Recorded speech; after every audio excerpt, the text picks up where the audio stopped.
I would kind of like to apologize for the comments that they're saying to my videos, because I didn't intend to bring this kind of stuff out either. When I learned this, something inside of me was pulling at me and was telling me to put this out there. And so I did it because, like I said, something was telling me to do it. So I did. And like I said, as far as waking up the race, I don't know. Maybe given time, some people will stumble on my video and they will be just as ignorant as I was, and it'll help wake them up to see the truth. So that's what I'm hoping. So, second of all, I do want to clarify too that I know that the black people that are here in the United States now are not African. I know that. The term African American is what has pinned on them. Basically, I feel to try to keep hiding their true identity. They want them to think they're African, so they won't find out who they really are. So I know, and I wanted to clarify that I know the black people here are the true Hebrew Israelites. I know that. So let me just get that out there and clarify that. Also, something interesting that some people may not know is that actually Africans, they don't like the black race that's over here. They don't like them. They hate them. And the only thing conclusion that I can come to is that because the Africans know that they're the true Hebrew Israelites. They know they're the chosen people of God. So, therefore, they hate them. That's the only conclusion that I can come to. So, I just wanted to clarify that I do know that they are not African. Just because the man got them from the continent that we now know as Africa doesn't make them African. I mean, okay, I live in America, but I'm not American. I mean, it was not my choice to be here, and I don't like it here. Simple. I mean, that's just being honest. So, like I said, just because they were brought from the continent of Africa doesn't make them African. And I wanted to read something. It's from a book called From Babylon to Timbuktu. And if you can get this book, I would encourage it because it's really interesting. There's a paragraph, here on page 84. It says, in the year 65 BC, the Roman armies under General Pompey captured Jerusalem. In 70 AD, General Vespasian, I'm not sure if I'm saying that right, and his son Titus put an end to the Jewish state with great slaughter.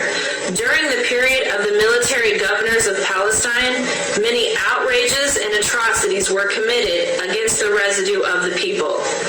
During the period from Pompey to Julius, it has been estimated that over 1 million Jews fled into Africa, fleeing from Roman oppression and slavery.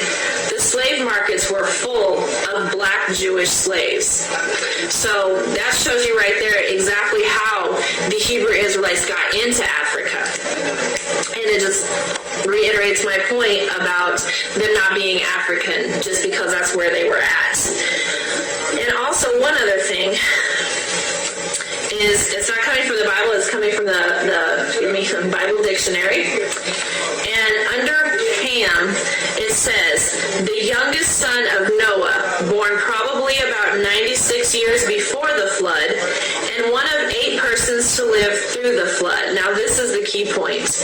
He became the progenitor of the dark races, not but the Egyptians, Ethiopians, Libyans, and Canaanites. So anybody who wants to try to say that the black race, they come from Ham, that's not true.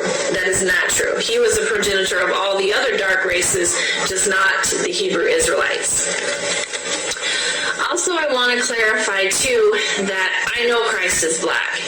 I know it. I tried to bring it out in my video. I don't know if I didn't do a good enough job, but I do know that. And I don't think he's a man with a gun. I don't think he's Arab, and I know for sure that he's not blonde hair and blue eyes. So I also wanted to let everybody know I know Christ is black. So just wanted to get that out there. And lastly, some comments about, just girl's trying to worm her way in. That's not my intention either. I'm not trying to come in at the last minute and say, oh, let me grab onto the coattails of the Israelites and maybe I can get in too. It's not going to work that way. What the Most High has prophesied will come to pass.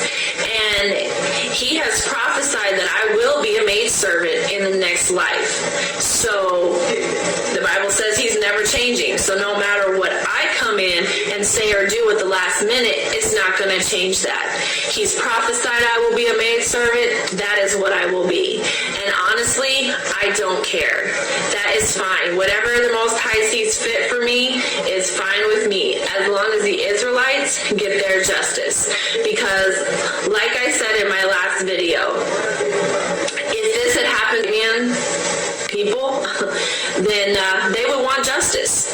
You know, it's only fair. People made them slaves in this life, so the next life, they should get their justice. And so, like I said, what the Most High has in store for me is fine. It's fine, trust me. As long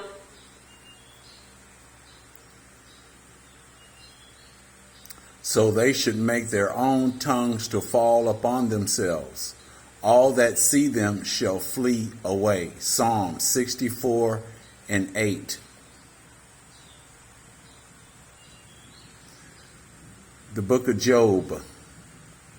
Okay, this is Job 15:5 and 6.